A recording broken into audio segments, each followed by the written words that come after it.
प्यारे विद्यार्थियों, हम पढ़ रहे हैं कक्षा 5वीं गणित, भिन्नों पर संक्रियाएं। और आज उसके अंतर्गत कैसी कैसी भिन्नें, इसके बारे में हम समझने वाले हैं और पता लगाने वाले हैं। जो भिन्न है, सम भिन्न क्या होती है, विषम भिन्न क्या होती है और मिश्र भिन्न क्या है, इसके बारे में हम तीनों के बारे में हम जानेंगे। उससे पहले यहाँ पर कुछ उदाहरण है, जैसे कि 1/2, 5/6, 7/2, इस प्रकार से। तो हम यहाँ पर देख रहे हैं कि किसी भिन्न में हर अंश से बड़ी है तो किसी भिन्न में हर अंश से छोटी है। ठीक है। और किसी किसी भिन्न में तो देख रहे हैं जैसे कि 10/10, इसमें दोनों समान हैं। तो ये तीन स्थिति होती है। पहला स्थिति ये कि हम देख पा रहे हैं कि अंश जहाँ पर छोटा है हर से, और दूसरी स्थिति ये है कि अंश जो है बड़ा है हर से, और तीसरी स्थिति ये है कि दोनों समान है। तो पहले ये चीज़ समझते हैं कि इसको आरेख के रूप में कैसे प्रदर्शित करेंगे। तो 1/2 मतलब 2 भाग में एक भाग को रंगीन करना, 1/2 हो गया। 7/2 को कैसे रंगीन करोगे भाई? आपका जो है कुल भाग कितना है, 2 है। हर कितना है, 2 है। 2 भाग में आप 7 को कैसे रंगीन करोगे, ये दिक्कत आ जाती है। इसको जो है समझना है आगे चल करके। अभी आज के ही इस अंक में हम आपको बताएंगे इस चीज़ को। और उसके बाद जैसे कि बात हो रही है कि 10/10 मतलब 10 भाग था।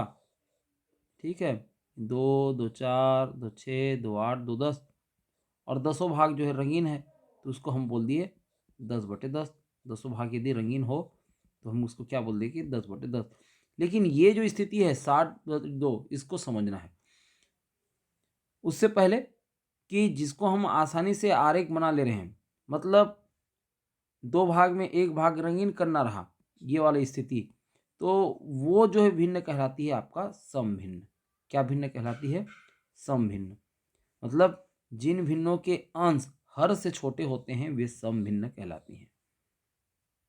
समभिन्नों का हर जो है वो अंश से बड़ा होता है, और जिन भिन्नों के अंश हर से बड़े होते हैं वे विषम भिन्न कहलाते हैं। जैसे कि 7/2 को हम अभी आरेख में नहीं खींच पा रहे हैं आसानी से, तो विषम भिन्नों के हर जो है अंश से छोटे होते हैं।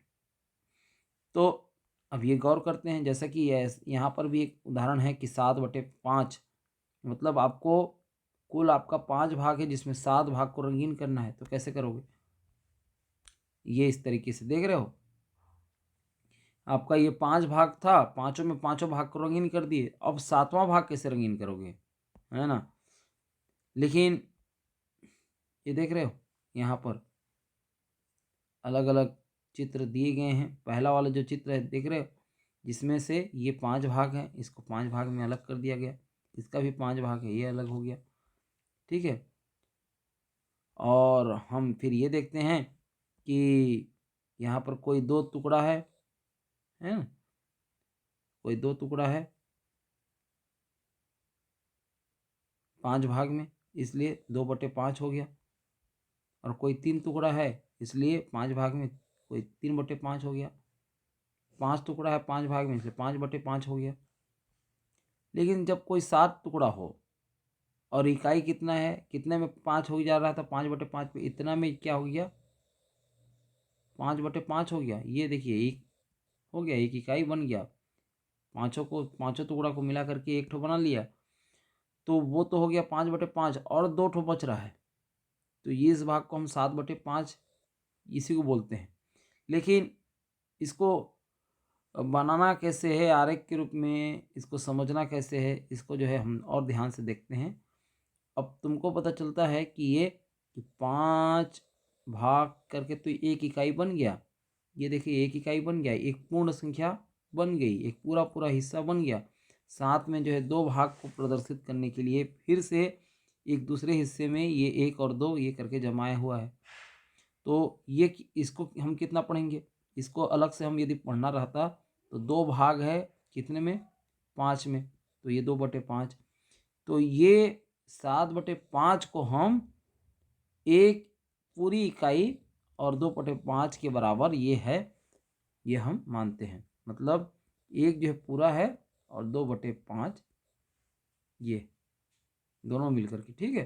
तो इसी को देखिए 7/5 को एक पूरा इकाई और 2/5 के रूप में लिखा हुआ है, माने एक सही 2/5 पढ़ते हैं इसको। एक सही है माने पूरा का पूरा इकाई है और 2/5 इसको इस प्रकार से पढ़ा जाता है। मतलब यहाँ पर 7/5 है ये कहलाते हैं विषम भिन्न, और इस विषम भिन्न को जो एक सही 2/5 के रूप में जो हमने लिखा इसको कहते हैं मिश्र भिन्न। मिश्र इसलिए क्योंकि एक पूर्ण संख्या है और एक भिन्न संख्या है और दोनों का मिला हुआ रूप है, इसलिए मिश्र भिन्न है, मिश्रण है, इसको मिश्र भिन्न बोलते हैं।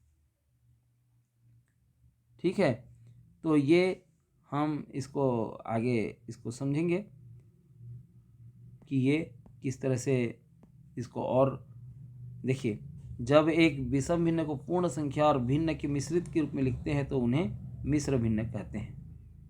तो ये हुआ। इसको और आसान ढंग से कैसे समझ सकते हैं, इसके लिए आप जैसे कि यहाँ 7/5 है, मतलब 7 को आपको भाग देना है 5 से, तो 5 एकम 5, 5 एकम 5 और 7 में 5 गया तो आ गया 2, शेषफल पूरा का पूरा भाग गया 1, इसलिए वो 1 सही है, और जो शेषफल बचा 2 वो 2 और ये 5 का 5, तो ये हो गया 2 सही, मतलब 1 सही 2/5। ये इस प्रकार से हम इसको गणित के रूप में आगे हम सीखेंगे और इसी चीज़ को ये बताया है। मिश्र भिन्न को विषम भिन्न के रूप में लिखो, इसके लिए सीधा सीधा क्या है कि जैसे कि 3 सही 4/9 है, तो इसका मतलब ये है कि 3 सही मतलब 3/1 और 4/9 ये हो गया। तो ये इस प्रकार से इसको जो है जोड़ना रहेगा, और आपको तो भिन्नों का जोड़ बताए ही हैं। इससे अच्छा क्या करेंगे आप, इससे अच्छा ये कह सकते हैं कि 3 सही 4/9 है, तो 9 का पहाड़ा 3 से आप करोगे तो 9 तिया 27 हो गया, और 27 में 4 जोड़ दोगे तो हो जाएगा आपका 31, और 31/9 हो जाएगा।